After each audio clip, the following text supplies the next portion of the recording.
Welcome back to the podcast. I'm currently traveling in Europe, and so I'm recording today's episode in Vienna. I figured it'd be a good spot since this is where Popper grew up and wrote The Logic of Scientific Discovery. I even went to his old address and wanted to take a picture of the building, only to find it surrounded and covered by scaffolding. They seemed to be renovating the place, so it was impossible to see. Anyway, today we're talking about the problem of specification and some problems with present-day evolutionary algorithms. I'd also like to put forward some speculations as to how one might think about solving some of these problems, as well as some speculations about creativity in general. Traditionally, programs have been written to a specification. That means that knowledge of how the program is supposed to work exists in the programmer's mind first. For example, and I'm borrowing this from David's Eon article, How Close Are We to Creating Artificial Intelligence? You could build a program that converts centigrade to Fahrenheit. To build this, a programmer needs to know the underlying algorithm that can perform the conversion. This means the programmer creates the knowledge of how the algorithm works, which, as we saw in episode 5, is that algorithm itself encoded in the programmer's mental programming language. By the way, we don't know what this mental programming language looks like, but there must be one. Otherwise, our minds wouldn't work and we couldn't explain anything. Anyway, the programmer then makes that knowledge as explicit to himself as possible so he can then translate it into code that runs on a computer. Then he can run it and compare the implementation on the computer with the implementation in his mind. As long as there are differences, he keeps fixing the computer implementation. All this is to say that the knowledge of how to write the program originated in the programmer, not the computer. What we're faced with when trying to build creativity appears to be a different problem. We don't want to think of solutions to problems first and then translate them into computer programs, because then we're the ones being creative. We want our computers to be creative instead. So it seems that we're at an impasse. In order to write the creative algorithm, we would need to specify it, which by definition defeats the purpose of what a creative algorithm is. It appears that the very act of writing a specification precludes creativity. This has led some to believe that knowledge creation cannot be an algorithm and therefore it cannot be programmed. But that would be a violation of computational universality, so I think this problem can be solved. After all, creativity must be encoded in us somehow, for example, genetically, otherwise we wouldn't have it. So specifying a program that creates new knowledge must be possible somehow, without specifying the new knowledge first. And that is because the only thing that needs to be determined in advance is general rules for how the new knowledge, or the new functions, in other words, can be created at runtime, while making sure that none of the particular functions the program may output are determined in advance, meaning when writing the program. Therefore, I think that the problem of specification is just a reformulation of the problem of knowledge creation. We need to make sure, though, that the specified mechanism to produce new functions has universal reach, that in principle, any computable function could result from it without specifying those new functions in advance. This must be possible because evolution in our minds genuinely creates new knowledge, and if it happens out there in the real world, it must be explicable, which means it can be written down as a function.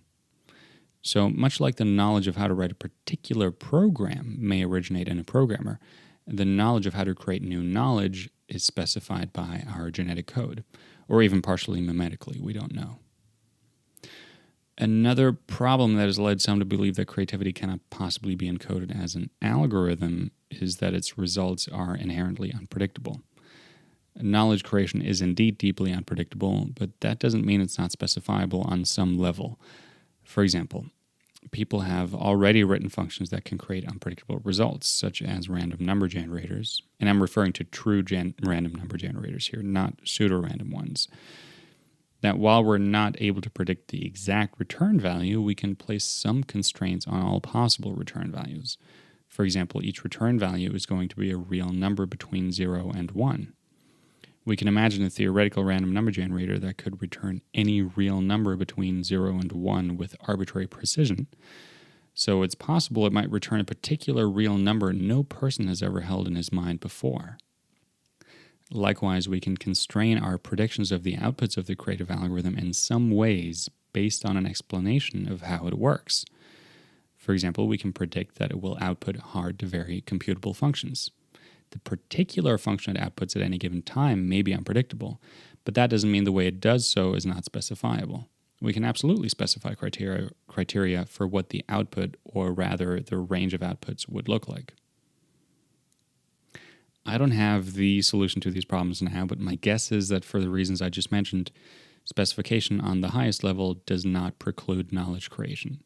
After all, we can consider evolution and our genetic code to have endowed us with or specified the creative program. But we still have all the freedom to come up with genuinely new knowledge.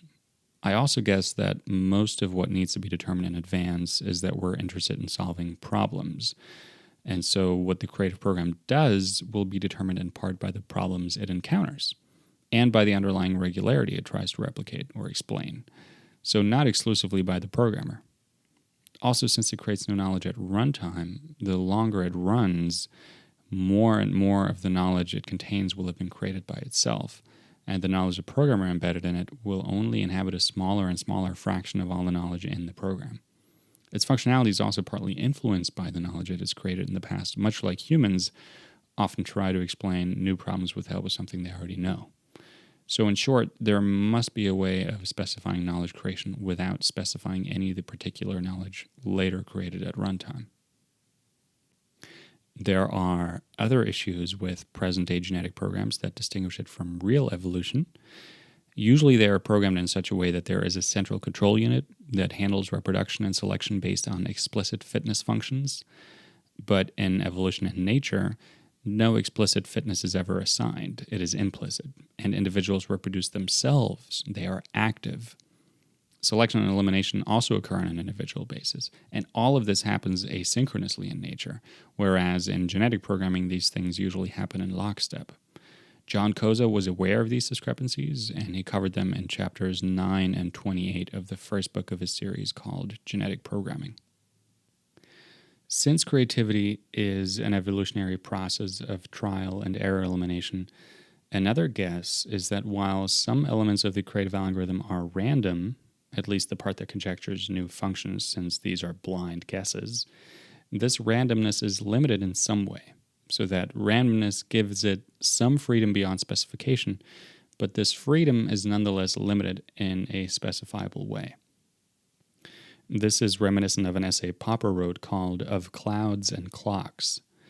Much like one may think an algorithm that works like clockwork could not allow for creativity, and a completely random algorithm could not allow for creativity either, Popper argued that both pure physical determinism, so the idea that the entire universe works like a giant, very precise clockwork, as well as physical indeterminism, the idea that the entire universe and every event in it is the result of chance, both destroy the possibility of creativity.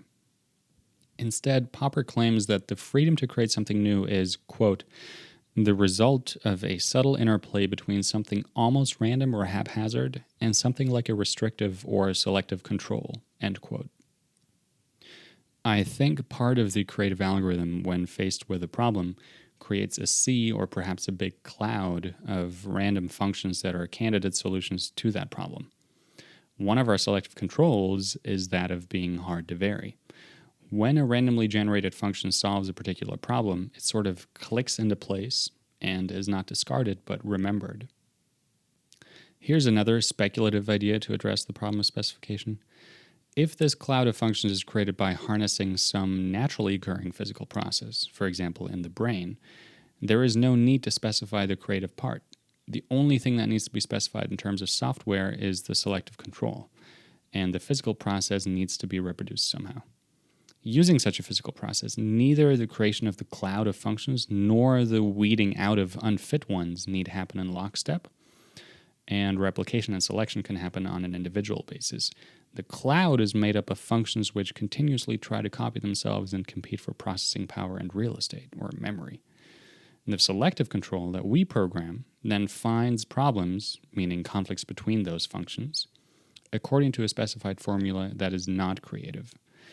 This way, if we understand what that naturally occurring process is that functions leverage to copy themselves, the creative part may not even need to be programmed, only the problem-finding part. In all of these cases, the functions actively replicate themselves with high but imperfect fidelity, leading to random mutations. The point is that if these mutations are part of this naturally occurring process, they are potentially truly random, which is another thing that distinguishes present-day genetic algorithms from real evolution. Genetic algorithms, as far as I'm aware, introduce only pseudo-random changes, but variations need to be blind, not planned to any degree. Unfortunately, I do not know what naturally occurring process we should be looking for, so I can't help but point out again how speculative this is. What's interesting is that the problem-finding part, though not creative itself, may not need to be specified either. Problems may be an emergent phenomenon of two or more functions clashing, and then no control unit is necessary to find problems, though it remains to be discovered how it is determined which function wins. One thing I don't like about this hypothesis is that it introduces the notion that if such a naturally occurring physical process exists in the brain that powers the random creation and mutation of a cloud of functions, it makes the brain special in terms of hardware and thereby infringes on computational universality. We can still simulate that process on a computer, but I'm worried that by attempting that, we introduce the problem of specification again for the creative part as well, and then we're right back where we started, since the whole point of this hypothesis was that the creative part may not need specifying. At the very least, I think we will need to think of functions as individual actors and a problem as a kind of competition between two or more functions. And we will need to think of reproduction, selection, and variation as things happening not through a control unit but on an individual basis. If we want to avoid looking for such a naturally occurring process, we will need to give functions the ability to copy themselves and compete for resources. Again, this is all highly speculative, and I may be completely wrong, but it's a problem worth keeping in mind. We will need to find a way of specifying something without limiting its ability to create new knowledge. And this is closely related to another problem as well. We need to make sure that not too much human knowledge leaks into the program at the time of writing it, because if too much leaks, we may not be able to tell so easily how much knowledge originates in the program at runtime, or if it's all or mostly human knowledge we inadvertently embedded in it when we wrote it.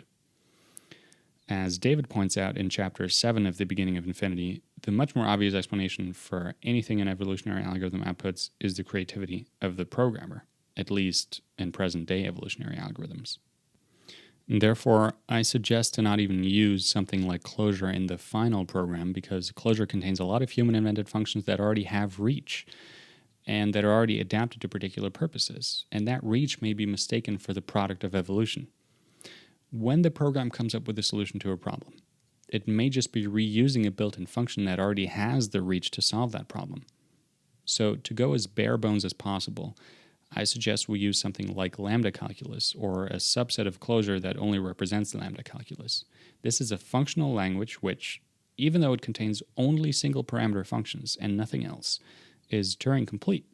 So we know it has the requisite repertoire to run the creative algorithm. At the same time, though, it's extremely bare bones, and it contains only that functionality which makes it Turing complete and nothing else. So my hope is that this way, the language and its subroutines evolve along with the creative algorithm. When this isn't the case, it's usually an indication that no real evolution occurred and that all the relevant knowledge was created by the programmer. Another problem with present-day genetic programs is that variation and selection on their own may not quite constitute evolution. As David explains in that same chapter, Chapter 7, the emphasis here needs to be on knowledge creation by variation and selection. Otherwise, you're just varying and selecting existing knowledge. Consider that favorite example of ours of multiplication.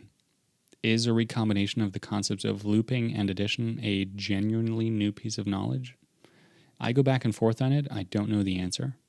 According to my explanation of knowledge in Episode 5, I should consider a program to have created new knowledge if, when it encounters a problem, it outputs a function that was not hidden in its implementation. In any case, Brett Hall also goes over the remaining problems with evolutionary algorithms in his video on Chapter 7. I'll link to it in the description. Evolution is blind. It doesn't have a goal in mind. Present-day evolutionary algorithms do, though, and they are filled with knowledge the programmers put in. In any case, it's okay to encode some knowledge in the program, namely the knowledge of how to create new knowledge, since that's just what our genes gave us. but presumably we want to encode that knowledge and nothing more. Where did that knowledge come from? And if knowledge is required to create new knowledge, where did that first type of knowledge come from? It sounds like an infinite regress. My guess is this question is similar to the question, or maybe it is the question, what is the origin of life? Because maybe the question, where does new knowledge come from, has the same answer as the question, where does knowledge come from, period? But that's a problem for another time. Thank you so much for listening. If all goes as planned, in the next episode, I intend to revisit the current state of AGI research and the software development industry in general. There have also been some interesting developments lately, so I'd like to catch up on those. So be sure to tune in for that, and until then, leave any questions or comments on Twitter. Link is in the description. Bye.